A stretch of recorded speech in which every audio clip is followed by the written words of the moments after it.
Shalom, shalom. Je viens relever le challenge qui m'a été lancé à travers cette exhortation de Jérémie 29, du verset 12 au verset 13. Je lis la parole de Dieu. Vous m'invoquerez et vous partirez, vous me prierez et je vous exaucerai. Vous me chercherez et vous me trouverez si vous me cherchez de tout votre cœur. Alléluia. Gloire soit rendue au Seigneur pour sa parole. J'ai été bénie de pouvoir lire cette parole. Et lorsque j'ai pu méditer cette parole, de grandes choses me sont venues à l'esprit et je voulais le partager avec vous. C'est-à-dire que j'ai intitulé comme thème de mon exhortation, notre challenge est d'accepter l'instruction de Dieu. Vous me direz peut-être pourquoi, quel challenge? Nous sommes dans un challenge et je viens parler de challenge, mais bon, ce n'est peut-être qu'un jeu de mots, vous le saurez tout à l'heure. C'est-à-dire que lorsque on lit ce texte, on voit clairement ressortir une instruction. Le Seigneur qui demande à son peuple de l'invoquer. De l'invoquer, et l'invoquer ici est synonyme de prière. Mais si on remonte un peu au contexte, on comprend mieux. C'est-à-dire que le peuple israélite est déporté de Jérusalem pour Babylone. Et ceci, on le voit bien, c'est-à-dire que cet exil-là est conduit d'une certaine façon par le Seigneur lui-même, parce que ce peuple-là s'était endurci, n'obéissait plus aux instructions du Seigneur. Et les voilà qui se retrouvent à Babylone. Et sans comprendre pourquoi et comment, le soudain de Dieu s'invite. Ce Dieu, du tout à coup, brusquement, va s'inviter dans cette affaire pour pouvoir faire sortir son peuple qui était exilé à Babylone. Et pour le faire sortir, il a donné cette instruction que nous trouvons au verset 12 et au verset 13. Si j'ai voulu prendre ce contexte-là du peuple israélite qui en son temps était captif, pour faire un parallèle avec notre génération aujourd'hui, nous qui nous attendons au réveil spirituel, c'est vraiment parce que lorsqu'on le voit bien, on comprend que le Seigneur est vraiment Dieu. Le Seigneur est puissant.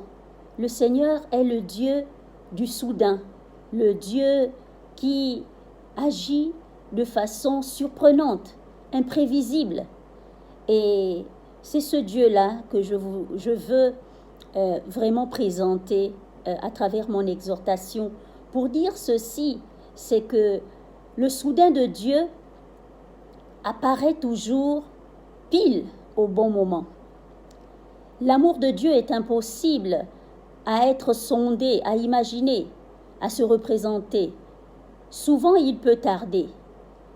Et s'il tarde, c'est uniquement parce que le moment n'est pas encore favorable. Et aujourd'hui, de nos jours, nous, cette jeune génération, nous sommes un peu une génération que nous pouvons appeler une génération du prêt-à-porter, du prêt à consommer. Nous recherchons les réponses rapidement. Nous voulons que les choses se fassent très rapidement. Nous voulons accéder à des positions, à des niveaux plus vite, sans pour autant nous donner la peine. Et c'est vraiment c'est ce côté-là que je voudrais aborder. C'est-à-dire que notre Dieu est un Dieu mystérieux, c'est un Dieu étonnant.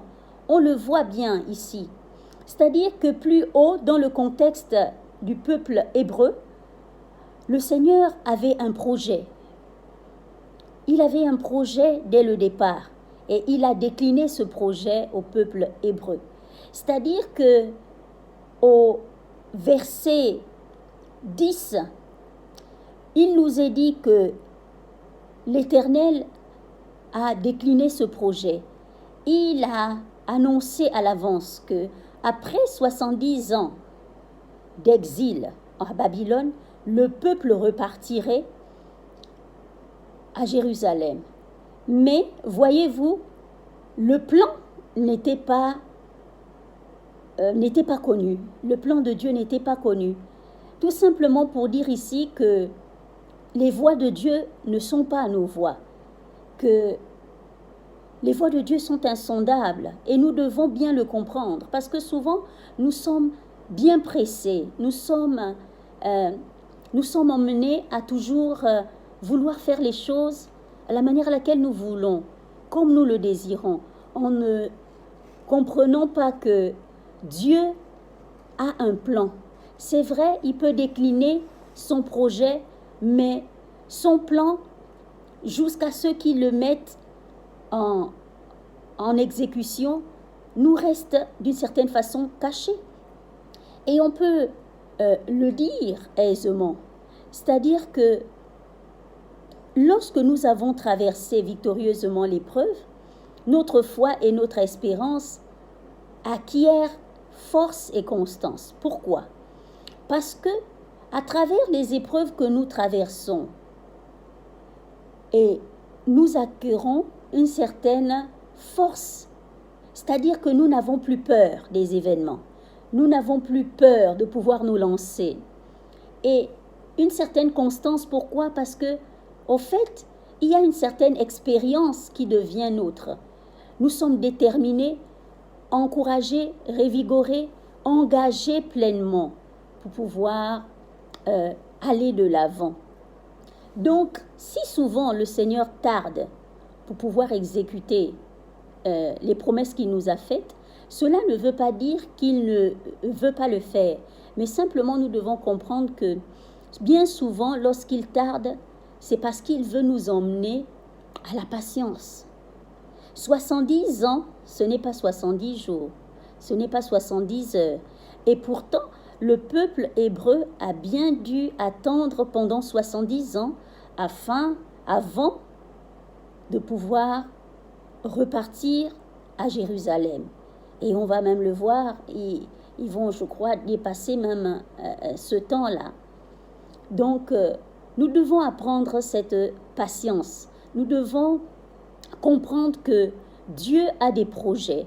Il nous l'a dit que les projets de Dieu pour nous, ce sont des projets de paix et non de malheur. Si Dieu a des projets de paix et non de malheur, c'est pour nous donner un avenir et de l'espérance. Alors nous devons nous attendre à lui. Alors nous devons compter sur lui. Alors nous devons agir en fonction du plan qu'il a prévu pour nous. Et en ce qui nous concerne aujourd'hui au sein de la dynamique de réveil, nous le voyons. C'est-à-dire que le projet de Dieu ici, c'est quoi? On peut le décliner ainsi. C'est-à-dire que le projet de Dieu pour cette dynamique, c'est de faire de cette dynamique un instrument puissant de réveil spirituel pour les nations. Mais le plan de Dieu, pour y arriver, je ne crois pas que nous puissions le connaître. Chaque jour que nous avançons, chaque pas que nous faisons est déterminant. Et tout comme le Seigneur s'est révélé à travers son messager, qui est Jérémie le prophète, pour pouvoir aller annoncer au peuple qu'il devait rentrer dans des temps de prière, à nous aussi, au sein de la dynamique de réveil, il nous est demandé de pouvoir nous préparer pour pouvoir rentrer dans cette gloire-là, puisque nous nous attendons au réveil. Nous ne pouvons pas rentrer dans le réveil si nous ne nous sommes pas préparés.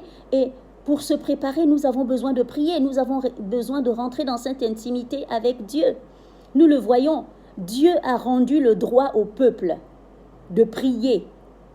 La première instruction qu'il a donnée au peuple, avant qu'il ne puisse l'affranchir d'une certaine façon, la première grâce qu'il a faite au peuple, c'est de lui demander de prier.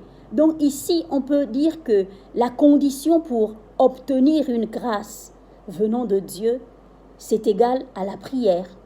Sans la prière, nous ne pouvons pas rentrer dans notre saison. Sans la prière, nous ne pouvons pas être restitués de ce que nous avons perdu. Nous ne pouvons pas être restaurés dans une vie meilleure. Nous avons besoin de prier. Et c'est très important parce que cette dynamique de réveil, nous le croyons tous. Par ces prières, va accueillir la gloire du Seigneur. Dieu révèle toujours ses projets, mais pas son plan. Alors nous devons rester connectés à la dynamique de réveil. Alors nous devons être conscients que pour nous, cette génération, si nous faisons bien les choses, si nous acceptons d'obéir et de ne plus raisonner, certainement et inévitablement, nous allons opérer avec la sagesse de Dieu. Cette sagesse-là qui va nous emmener à résoudre les problèmes du monde et à apporter des solutions divines à ce monde. Alors, pour terminer, je dirais que le challenge pour une destinée glorieuse en Christ, c'est d'accepter les instructions. Et les instructions, eh bien oui, nous les avons au sein de la dynamique de réveil. Soyons tous bénis au nom de Jésus-Christ.